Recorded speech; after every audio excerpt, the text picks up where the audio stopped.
Ram Ram. General Naravane की जो पुस्तक छपी नहीं हुई है उसको कोट करने को लेकर जो राहुल गांधी अड़े और उस पर जो सदन में जो अध्यक्ष होते हैं, जो नियम कानून तय करते हैं, ओम बिरला जी, वो जो अड़े और सरकार जोड़ गई, क्योंकि प्रधानमंत्री सदन में थे, रक्षा मंत्री सदन में थे, गृह मंत्री सदन में थे, और सबने मिलकर राहुल गांधी को जो अनपब्लिश्ड बुक के कोट नहीं पढ़ने दिए, तो उसको लेकर हंगामा हो गया।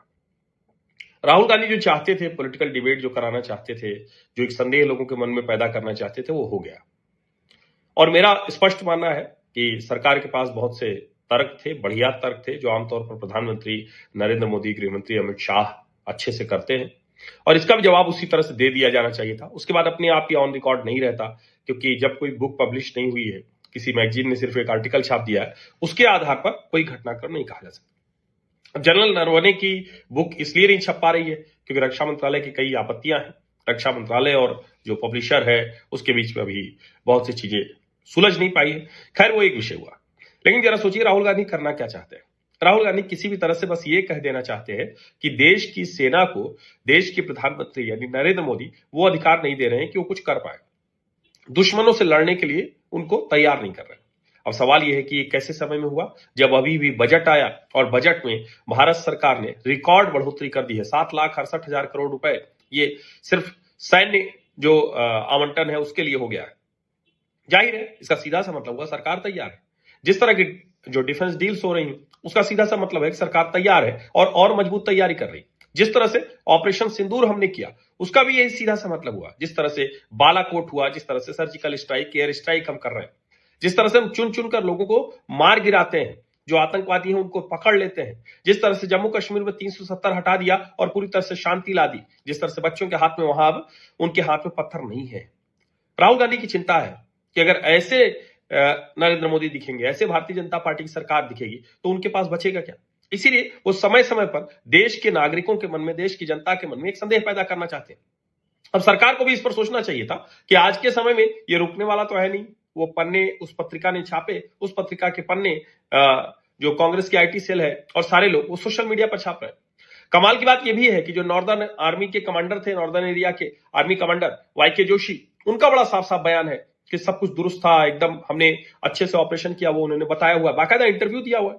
जनरल एमएम नरवणे ने बताया हुआ है कि 1 इंच भी जमीन किसी ने ली नहीं है, कोई ले नहीं पाया, ये बहुत स्पष्टता से बताया हुआ है। और भी कई बातें हैं जो नरवणे साहब खुद बताते हैं। वो कहते हैं कि चीन को जिस तरह से हमने ध्वस्त किया, वो सिर्फ इतना भर नहीं कि एक हमने लड़ाई की या एक हमने फ्रंट बचाया, दुनिया को यह एहसास दिला दिया कि चीन से लड़ा भी जा सकता है और चीन से जीता भी जा सकता है, चीन को ध्वस्त भी किया जा सकता है। राहुल गांधी के लिए चिंता की बातें होंगी। राहुल गांधी को लगता है कि अगर ऐसे हर मोर्चे पर नरेंद्र मोदी की छवि ऐसी बनी रही तब तो बड़ी गड़बड़ हो जाएगी, और इसीलिए उनको लगा कि एक ये तरीका है। ये बजट सत्र में और कुछ नहीं मिल रहा था तो राष्ट्रपति के अभिभाषण पर बात करते हुए उस पर चले गए, और जिस अंदाज में वो कह रहे थे कि अच्छा ये मैं नहीं ये पढ़ दूं, ये मैं नहीं ये पढ़ दूं, और उसमें लोकसभा अध्यक्ष भी जिस तरह से रोकना चाहते थे, सरकार भी जिस तरह से रोकना चाहती है, उसने एक हास्यास्पद माहौल पैदा कर दिया। ऐसी स्थिति बन गई, लगा कि जैसे हास्य व्यंग्य चल रहा हो, इतने गंभीर मसले।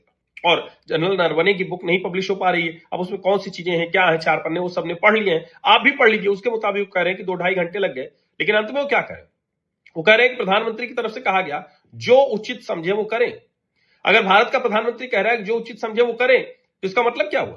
प्रधानमंत्री नरेंद्र मोदी ने, इससे पहले भी खबर यही आई थी कि प्रधानमंत्री ने कहा सेना को फ्री हैंड दे दी गई, सेना को खुली छूट दे दी गई। आपको याद होगा जो नॉर्दर्न आर्मी कमांडर है वाईके जोशी, उन्होंने भी यही साफ साफ कहा कि हमें फ्री हैंड दे दिया गया। इसके पहले तो यही सारी चीजें रहती थी कि हमें एलओसी नहीं पार करनी है, हमें एलएसी नहीं पार करनी है, हमें किसी भी तरह से आक्रामक नहीं दिखना है, हम एग्रेसर नहीं हो सकते हैं। लेकिन आज तो ऐसा नहीं है, हम एग्रेसर भी होते हैं, हम आक्रामक भी होते हैं। अगर एक बार किसी ने एग्रेशन दिखा दिया, फर्स्ट एग्रेसर हम नहीं होते हैं, लेकिन उसके बाद हम प्रतीक्षा नहीं करते कि बार बार दूसरा एग्रेशन करता रहेगा और हम उस एग्रेशन के जवाब में सिर्फ डिफेंस करेंगे। कहा जाता है ना कि offence is the best defence, और वही पॉलिसी नरेंद्र मोदी के समय में भारत की सेनाएं अपनाती हैं। हाँ, ये मैं जरूर मानता हूं, आज वो लोकसभा में जो घटनाक्रम मैंने देखा, मुझे लगता है कि एक बार वो बोल लेने देते, एक पैराग्राफ पढ़ लेने देते, और उसके बाद कहते कि ये स्थिति है कि आप इसको इन कानूनों के तहत, इन कानून कह रहा हूं, इन नियमों के तहत सदन के आप नहीं बोल सकते हैं, इसलिए इसको ऑन रिकॉर्ड नहीं जान दिया जाए। राहुल गांधी उसका इस्तेमाल इस तरह से करते और दुनिया के मीडिया में उसको प्रसारित करने की कोशिश करते कि भारत की संसद में ये हुआ, लेकिन मुझे लगता है उसका जवाब दिया जाना चाहिए, क्योंकि आज के युग में ये लगभग असंभव है कि ऐसी किसी बात को आप रोक लें। पहले की लोकसभा की कार्रवाई, पहले की सदन की चीजें वो उस तरह से चलती थी, लेकिन आज तो सोशल मीडिया भी, तो मुझे लगता है कि रणनीतिक तौर पर यह ठीक नहीं था। लेकिन क्या इससे नरेंद्र मोदी की छवि पर कोई वैसा असर पड़ जाएगा? मुझे नहीं लगता है, क्योंकि हर किसी को याद है कि ऑपरेशन सिंदूर कैसे हुआ, हर किसी को याद है कि हमने बालाकोट कैसे किया, हम कैसे एयर स्ट्राइक को सर्जिकल स्ट्राइक करते हैं, हर किसी को याद है कि चीन की भी स्थिति गलवान में क्या हो गई थी, हर किसी को याद है कि डोकलाम में हमने चीन का क्या किया था। तो भारत पूरी तरह से तैयार है, और अभी जब हम ये बात कर रहे हैं, जब बजट में डिफेंस का एलोकेशन इतना ज्यादा बढ़ा हुआ दिखता है, हम धीरे धीरे आत्मनिर्भरता की ओर बढ़ रहे हैं, हम धीरे धीरे जो भी डील हमारी उसको क्लोज करते चले जा रहे हैं, हम जो फाइटर्स हैं वो लेटेस्ट जनरेशन के जो है उसको लेकर आ रहे हैं, हम अपना स्वदेशी सुरक्षा कवच, स्वदेशी सुरक्षा तंत्र तैयार कर रहे हैं। तो ऐसे में कोई ये नहीं कह सकता है कि सरकार पीछे जा रही थी, और कोई भी प्रधानमंत्री अगर ये कहे जो उचित समझे वो करें, इसका तो सीधा सा मतलब हुआ कि आर्मी को फ्री हैंड दे दिया गया था, और इससे बेहतर भला क्या होगा। और जरा ये भी सोचिए ना भाई, जनरल नरवणे ने भी तो आई के जोशी को यही कहा होगा ना, जो उचित समझे वो करें। वाईके जोशी ने अपने नीचे को यही कहा होगा, क्योंकि फील्ड पर जो होता है निर्णय तो वही लेता है, निर्णय उसको ऊपर से गो अहेड दिया जाता है, यानी यस और नो, ये स्थिति बन रही है, हमें गोलियां चलानी है, ऑपरेट करना है, लड़ाई लड़नी है, धक्का देना है, मारपीट करनी है, या मिरर डिप्लॉयमेंट करना है, ये हमें बताना होता है। और मुझे लगता है कि वो बताया गया, इसीलिए हमारी सेनाएं सुरक्षित हैं, सीमाएं सुरक्षित हैं, और इसीलिए हमारी सेना का मनोबल बढ़ा हुआ है। आप सभी का बहुत बहुत धन्यवाद। सब्सक्राइब अवश्य कर लीजिए, नोटिफिकेशन घंटी दबा दीजिए, लाइक का बटन दबा दीजिए, अधिक से अधिक लोगों तक इस वीडियो को पहुंचा दीजिए। धन्यवाद।